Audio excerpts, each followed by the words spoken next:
ስብሐት ለእግዚአብሔር ኪያነ ዘፈጠረ ከመ ናምልኮ ስብሕት ለማርያም እማምላክ እግዝእትነ ወመድኃኒትነ ስብሐት ለመስቀለ ክርስቶስ ለመድኃኒትነ ኃይልነ ወክብርነ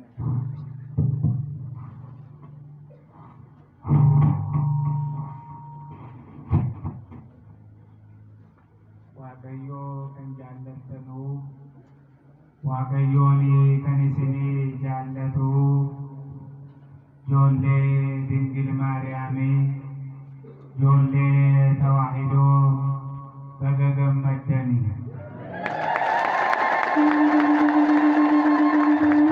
nagaan waaqayyoo isinii wajjin haa ta'u dingil maariyaamiin isinii wajjin haa taatu nama waaqayyoon isa eebbise mana waaqayyoo hojjeta nama waaqayyoon isa waame nama waaqayyoon isaaf kabaja kenne akka waloo Yesuusii warra manaanii iddoo kana jirtanu mana waaqayyoo ijaaruudhaaf kan isiniif filate waaqayyoodha. Daawitiin mana waaqayyoon ijaara jedhee ka'ee ture. Taabota Tsiyooniin dunkaana keessa jirti. Mana waaqayyoo ka'ee ijaara jedhee ka'ee ture. Daawitiin Israa'el bulcha. Warqii qaba, qarshii qaba, aangoorra jira. Mana waaqayyoo ijaaruudhaaf barbaadee ture. mana waaqayyoon ijaara jedhee ka'ee ture. Nabiyyuu Naataaniin dhufe Daawit ati mana waaqayyoo akka ijaartu waaqayyoon sin waamne.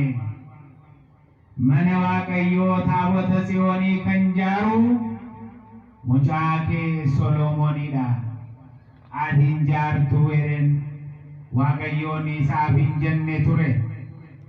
Isiniif ግን ጎፍታ ኢየሱስ ክርስቶስ የናዝሬቱ ኢየሱስ ክርስቶስ ሲኒ ወጅን ገቲቴ ወጋ ኢበጫላ ከለቆፍሴ ቤተ ክርስቲያኒ ከና ቀርሺ ኬሰን ባስተኒ መነጌሰን ጎዶዳኒ ትጅሩ መነ waaqayዮ akka bareedu kan gootani ummata cimaa ummata amantii isaa jaallatu ummata taawwata isaa kan jaallatu ummata beeta kiristiyaanii isaa kan jaallatut walorra jira.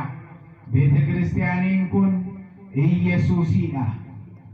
Iyesuus jechuun qoricha jechuudha. Iyesuus jechuun qoricha jechuudha. Iyesuus Iyesuus Iyesuus jedhee kan kufu hin jiru. kan dhukkubsatu hin jiru. Nu mana keenya baanee halkaniin asoosaadhaa kaasnee iddoo kana kan dhufne Iyesuus jenneetu maqaa isaa qabanneetu isaaf jennee gadi buuna maqaa isaa qabanne